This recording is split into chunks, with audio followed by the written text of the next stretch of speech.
much you have sinned. Oh, yes. That's why Jesus said, do not judge one another. Oh, yes. Hallelujah. Amen. Do not point one another with a finger. Oh, yes. Listen, beloveds, maybe yesterday I have done something wrong. And you have seen me. I've done something wrong. But you didn't know what I did last night before I went to bed. Yay. Yeah. You don't know. Yeah.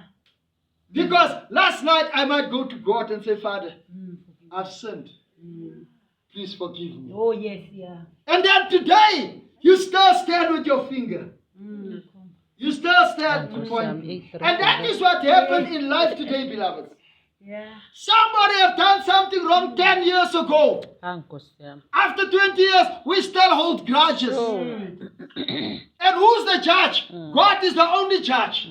But we want to do that. Now God said, come, let us reason.